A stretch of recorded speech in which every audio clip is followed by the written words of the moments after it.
everybody. This is Dr. Laura Froyen. We're having a snow day here in Madison, Wisconsin, and my kids are currently waiting for me inside the local pizza shop. So we're gonna keep this short and sweet and kind of get you in and get you out of here.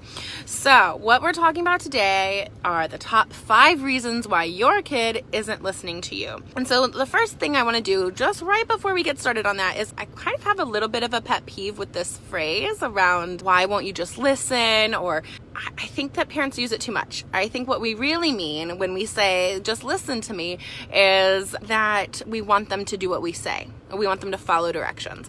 So one thing to just kind of wrap your mind around. So when we're saying that our kids aren't listening, what we really mean is that they're not doing what we want them to do. So just to get super clear on that, because oftentimes kids do hear you and they're just choosing not to do what you've asked them to do, or having a moment of selective attention. Okay, so why aren't your kids listening? I'm going to give you 3 that are kind of basics, back to basics aspects of asking your kids to do something for you.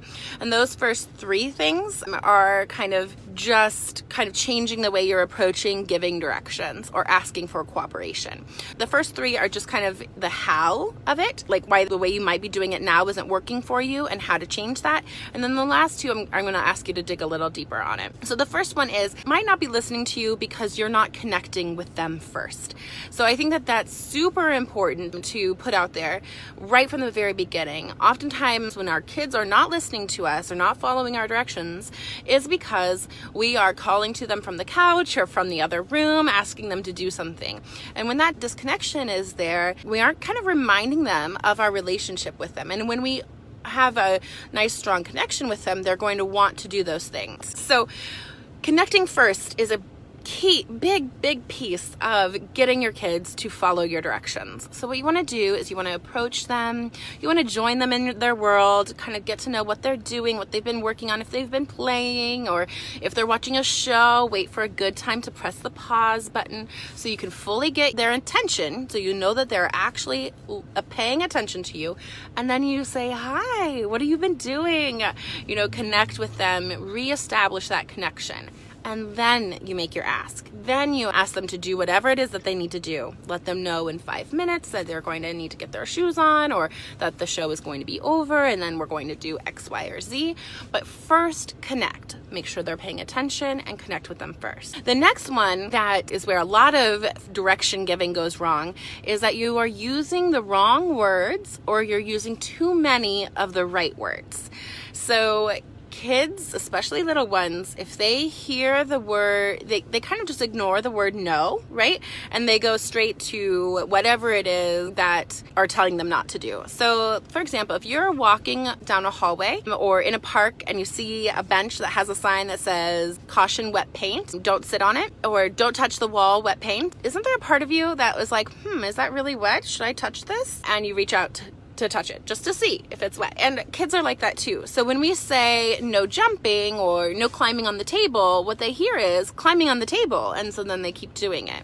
So we want to start using the right words. We want to use directions that are positive and that are telling their child what to do instead of what not to do. And if you're already doing that and they're still not listening, it's possible that you're using too many of those right words, the right way of saying things. So that can look like, sweetie, I want you to put your feet on the floor because you might get hurt, and then if you fall and you get hurt, then I'll have to take you to the doctor's office, and we don't have to do that because we have to go pick up your big brother. And you're giving this long reason for why you want them to get down off the table, when really all that you needed to do was say, feet on the floor, please.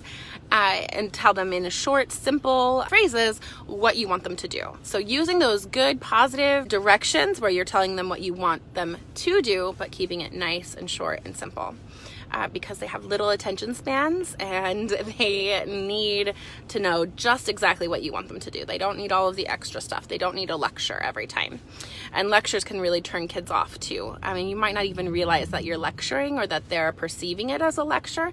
And so that's one way to avoid the kind of unintentional lecture, is to keep it nice and short and sweet.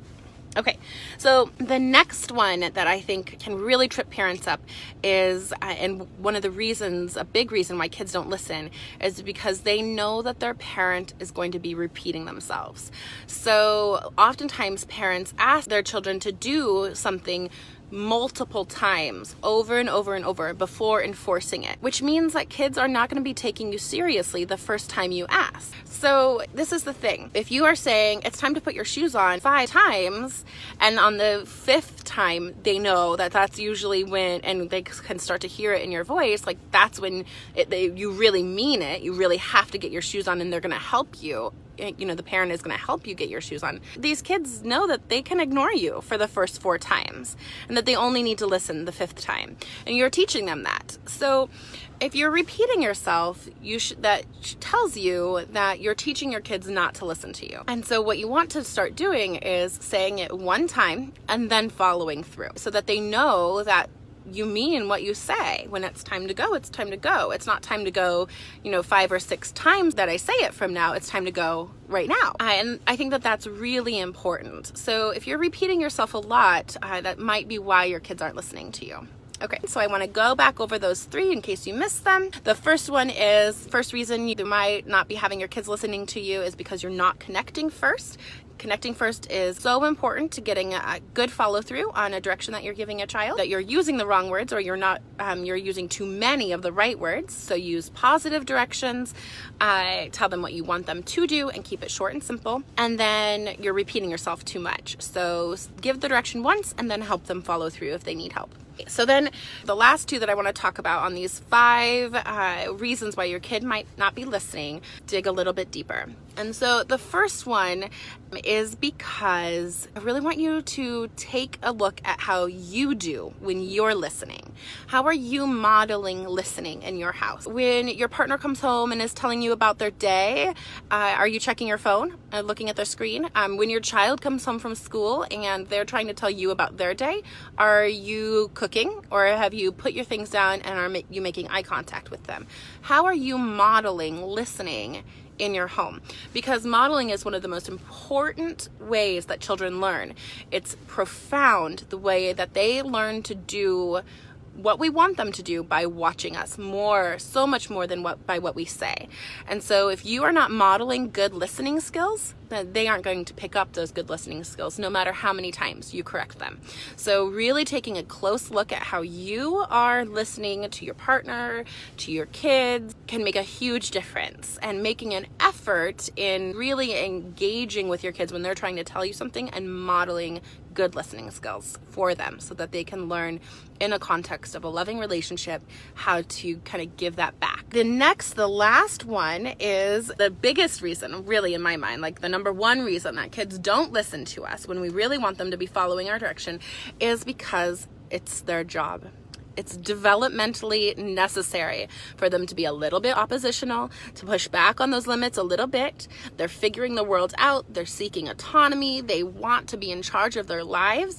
And they are also engaged. Oftentimes when we're asking them to do something, they're playing, and that takes a lot of concentration. It takes a lot of brain power to filter out extraneous noises and things that are going on and focus in on deep immersive play.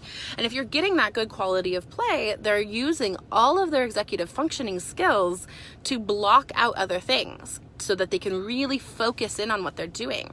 And so that's kind of a good thing, right? We want them to be able to play deeply, to have good attention skills, all of those things. And so it makes sense that if they're working so hard to do that, to play or kind of work on whatever they're working on, it makes sense that sometimes it's hard for them to shift their attention, and shifting their attention is an executive functioning skill too, that they're very much working on building, and at 2, 3, 4, 5, they don't do very well. So this is development has a lot to do with why your kids aren't listening to you. And so I think it's so important to understand where kids are developmentally so that we can tap into compassion for them, so we can understand and really empathize with where they're at. It's hard work to switch from doing some play that they are really loving, like Lego, where they're really into it, and switch and transition to having to go to the dinner table or put on their shoes to leave for school. Those are hard things to do.